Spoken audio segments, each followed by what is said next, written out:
رہا ہوں مدینہ منورہ میں جب حضور تشریف لائے ہجرت کر کے، تو جو صحابہ کرام مکہ معظمہ سے مدینہ منورہ آئے تھے ان کو مہاجرین کہا جاتا ہے، اور جو مدینہ منورہ کے رہنے والی ہستیاں تھیں ان کو انصار کہا جاتا ہے۔ تو انصار اور مہاجرین کے درمیان ہمارے آقا کریم علیہ السلام نے مواخات قائم کی، بھائی بھائی بنا دیا۔ مکی صحابی مدنی صحابی کا بھائی بھائی بن گیا۔ جب سب کو بھائی بھائی بنا دیا، حضرت شیر خدا کو حضور نے کسی کا بھائی نہیں بنایا، تو حضرت مولا کائنات کی آنکھوں میں آنسو آ گئے۔ تو آقا کریم علیہ السلام کی نظر رحمت پڑی، فرمایا اے علی آپ کیوں رو رہے ہیں؟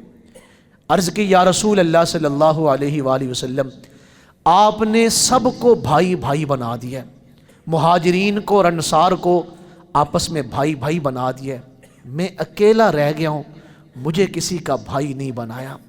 اب ذرا دلوں کو تھام کے سنیں، آقا کریم علیہ السلام نے اس موقع پر ارشاد فرمایا جو میرا بھائی ہے میں اسے کسی اور کا بھائی کیسے بنا سکتا ہوں؟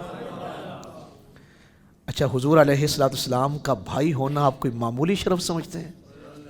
جنہیں حضور فرما رہے ہیں جو میرا بھائی ہے میں انہیں کسی اور کا بھائی کیسے بنا سکتا ہوں؟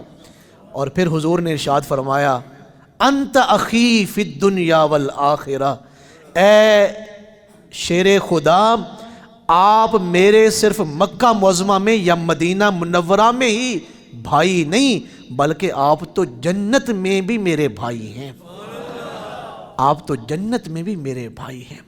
دنیا میں میرا بھائی اگر کوئی ہے تو وہ علی بن ابی طالب ہے، اور آخرت میں اگر میرا کوئی بھائی ہے تو وہ علی بن ابی طالب ہے۔ کتنی محبت ہے ہمارے آقا کریم علیہ السلام کو حضرت شیر خدا سے۔ اور آپ کا ایک لقب ہے، جب آپ کا اسم گرامی لیا جاتا ہے کرم اللہ وجہ الکریم، یہ کیوں کہا جاتا ہے؟ یہ اس لیے کہا جاتا ہے کہ حضرت شیر خدا وہ واحد ہستی ہیں جن کی جبین کبھی کسی بت کے سامنے نہیں جھک سکی، چونکہ چھوٹی سی ہی عمر میں حضور علیہ السلام کی پرورش میں آغوش محبت میں آپ تشریف لائے، اور حضور کی امت میں سے مردوں میں سے جو سب سے پہلے نمازی ہیں، جنہوں نے سب سے پہلے نماز پڑھی ہے، وہ حضرت شیر خدا ہے۔ یہ بڑا اہم موڑ میں بیان کر رہا ہوں کہ حضرت شیر خدا اسلام کے پہلے نمازی ہیں۔ اور اگلی بات میں آپ کو بتاؤں، یہ تب میں بتا رہا ہوں جب ابھی نماز کی فرضیت امت پر نہیں تھی ہوئی، کیونکہ آقا کریم علیہ السلام کو حضرت جبریل امین نے غار حرا میں نماز پڑھنے کا طریقہ سکھایا، اور حضور نے وہ طریقہ حضرت سیدہ خدیجۃ الکبریٰ اپنی زوجہ محترمہ کو سکھایا۔ آقا کریم علیہ السلام اور حضرت سیدہ پاک جب نماز پڑھ رہی ہیں تو حضرت شیر خدا چونکہ بچے تھے تو حضور کو دیکھ رہے ہیں اور سیدہ خدیجۃ الکبریٰ کو دیکھ رہے ہیں۔ پھر حضور سے پوچھا کہ یہ جو میں عمل دیکھ رہا ہوں یہ پہلی مرتبہ دیکھ رہا ہوں، تو حضور نے پھر اعلان نبوت کا اظہار جو ہے وہ حضرت مولا کائنات کے سامنے کیا، اور یہ اللہ کی عبادت جو میں کر رہا ہوں یہ مجھے سکھائی گئی ہے۔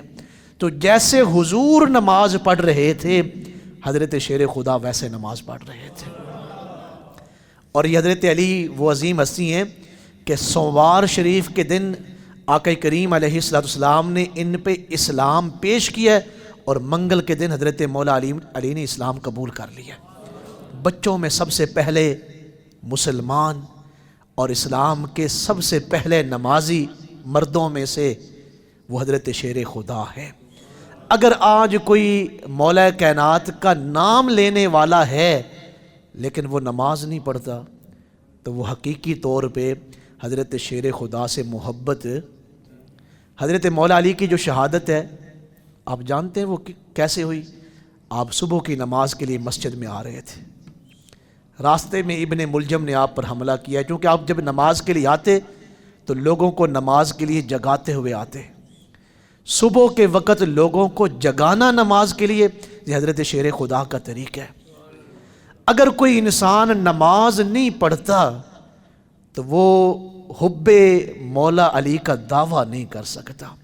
بے عمل ہو دل تو خیالات سے کیا، بے عمل ہو دل تو جذبات سے کیا ہوتا ہے، دھرتی اگر بنجر ہو تو برسات سے کیا ہوتا ہے عمل لازم تکمیل تمنا کے لیے وگرنہ رنگین خیالات سے کیا ہوتا ہے عمل لازم تکمیل تمنا کے لیے وگرنہ رنگین خیالات سے کیا ہوتا ہے، گلہ نال تے ہر کوئی لائی پھر دے لا کے توڑ نبھانیاں اوکھیاں نے۔ حضرت شیر خدا پہلے نمازی ہیں اسلام کے، اور حضرت شیر خدا کی شہادت بھی نماز کے راستے میں جاتے ہوئے آپ کے اوپر حملہ ہوا، آپ نماز کے لیے جا رہے تھے۔ اگر کوئی حب علی کا دعویٰ کر رہا ہے اور وہ نمازیں خیالات میں پڑھ رہا ہے تو وہ اپنے دعوے میں جھوٹا ہے، وہ اپنے دعوے میں سچا نہیں۔ جہاں حضرت شیر خدا کی بہت زیادہ عظمتیں ہیں، وہاں ایک عظمت آپ کی یہ بھی ہے کہ ہمارے آقا کریم علیہ السلام نے ارشاد فرمایا، ابن ماجہ شریف میں یہ حدیث مبارکہ ہے، میری امت کے سب سے بڑے جو قاضی ہیں وہ مولا علی ہیں۔ سیدنا فاروق اعظم اپنے عدل میں پوری دنیا میں قیامت تک کے لیے شہرت رکھتے ہیں کہ حضرت سیدنا فاروق اعظم نے عدل کے ساتھ حکمرانی کی ہے۔ اس عدل کرنے میں حضرت شیر خدا کا بڑا کردار ہے۔ سیدنا فاروق اعظم اپنے دور میں جتنے بھی فیصلے کرواتے تھے حضرت شیر خدا سے کرواتے تھے۔ ہمارے آقا کریم علیہ السلام نے جب آپ کو یمن کے لیے قاضی بنایا تو حضرت شیر خدا نے ہاتھ باندھ کے عرض کی، یا رسول اللہ صلی اللہ علیہ وسلم، آپ مجھے اتنے بڑے شہر کے لیے قاضی بنا رہے ہیں، میں نے تو کبھی دو بندوں کے درمیان فیصلہ ہی نہیں کیا۔ اس وقت آقا کریم علیہ السلام نے اپنا دست رحمت حضرت شیر خدا کے سینے پر مارا تو حضرت مولا علی کہتے ہیں، حضور کا ہاتھ میرے سینے پر کیا لگا، اللہ نے میرے سینے کو روشن کر دیا۔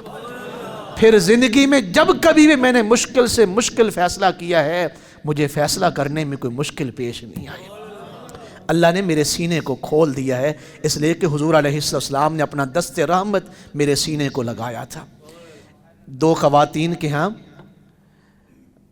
ایک معاملہ بنا، بچوں کی پیدائش ہوئی تو ہجوم تھا تو بچے خلط ملط ہو گئے۔ اب ایک کے ہاں بیٹی پیدا ہوئی تھی اور ایک کے ہاں بیٹا پیدا ہوا تھا۔ اب دونوں خواتین لڑ رہی ہیں کہ بیٹا میرا ہے، بیٹی کو لینے کے لیے کوئی تیار نہیں۔